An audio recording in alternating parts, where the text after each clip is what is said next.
Hello guys, glad to have you on board again today for a real quick intraday update.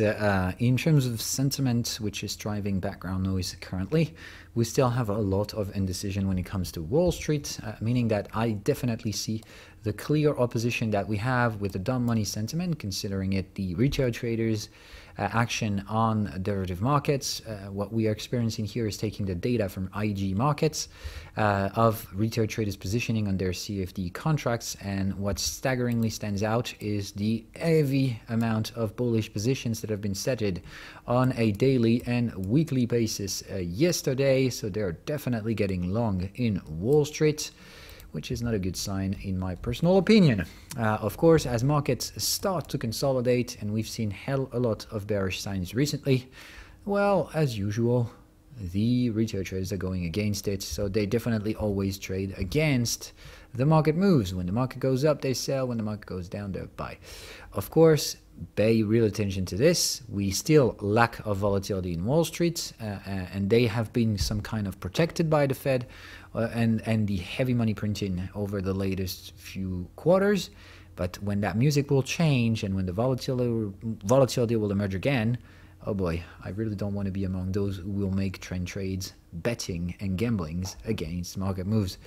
So my personal stance is the smart money ones, which is basically I don't know anything about what's going to happen because no one knows. All we know is that there's going to be hell a lot of short-term noise when the Fed will finally decide to stop its balance sheet enormous increase. And they have started to roll it out already, so there is definitely a sign that the party is about to stop, but no one wants to listen. So I certainly don't want to be among the ones that will hold the bag when the shit will hit the fan, but I certainly don't want to be about the party poopers. So this is really all about it, okay? Have a neutral stance now. This is what I do, this is what every professional do, and this is basically what you should do as well, okay? Don't try to fight against the market, just try to be as neutral as possible because no one knows the fuck about the short-term uncertainty.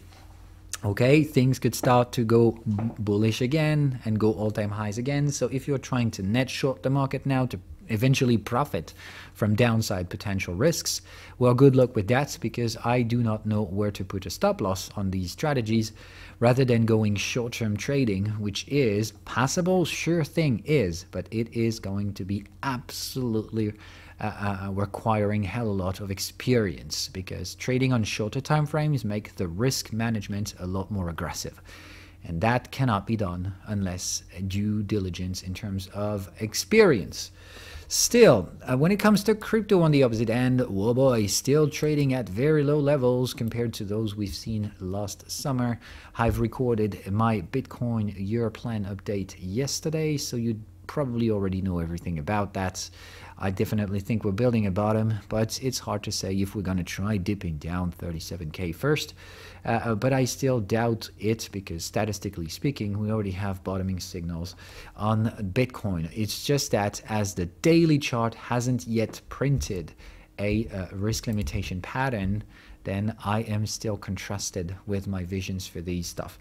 So in terms of S&P 500, when we look at the prices, okay, volatility alert on the H1 time frame, we're dealing with H4 reference time frames in here, which are actually the same old story, okay, same old volatility alert in here, when on the opposite end, daily and weekly charts are squeezed the fuck out. So it's definitely absolutely contradictory signals. One says that we're going to get a lot of volatility, the other says, no, no, no, nothing happens, just go away.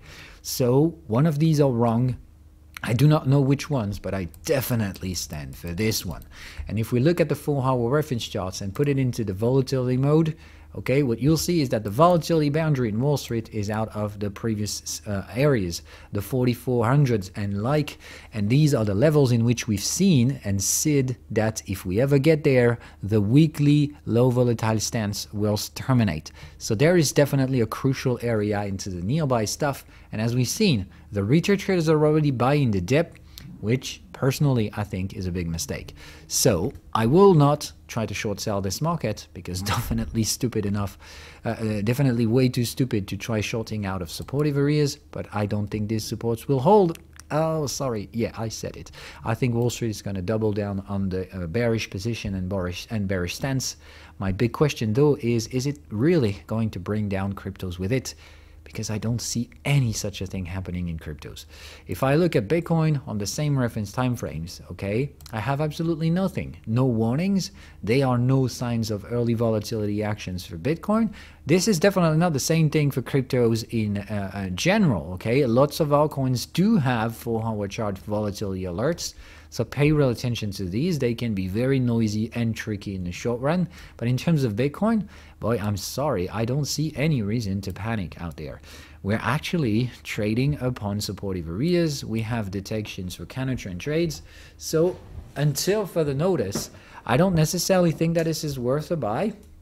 Okay, we're trading on top of a trend channel, so this is not an appropriate time to buy. Okay, last buying activity was down there. This was taking profit patterns, so definitely not something to go aggressively buying this market, but it was definitely worth it back then. So we'll see all about that. Either what we do today is a big trap, or either what we do today is flushing out those guys who've been trading last week. And if that's the case, then of course we'll shift one way to the downside, possibly down to the trend channel, which is, oh no shit Sherlock, the 37k area I've already mentioned on the year-end plan. So I'm personally not doing anything with Bitcoin until it goes down to 37k, which is going to be my next buy and hold price. For limited position sizing, I've done it in multiple steps, okay, 44, 40, and 37, but and below 38, but I'm not going to do anything more after these levels. If we ever break below these levels, then I have no longer buying activities to perform, and I will just let my portfolio handle the downside pressures for as long as necessary. I do not believe the bear market. I do not believe anything like that. Just, well, I'll let the price do the whatever dumb things they want to do. And I'm totally aware that I'm not going to be able to buy the cheapest prices. And like I've always mentioned, okay, don't try to play God. Only those who think they can are going to be the most deceived. So regarding altcoins, a lot of caution right now. I'm not touching altcoins anymore, but I still believe that at the shortest even sight of Bitcoin readjustment to the upside, meaning if Bitcoin were ever to break this trend channel, okay, if it ever does that, altcoins will take a 10% rebound, because of course lots of these altcoins are very, very quality ones, and they have been suffered a lot recently.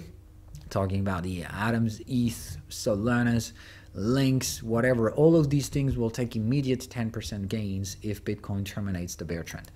So my message is still the same. Don't gamble on these assets. They can make 10% up, but they can suffer 15 to 20% drawdown without a problem. So this is not where the risk to reward ratios turns out to be.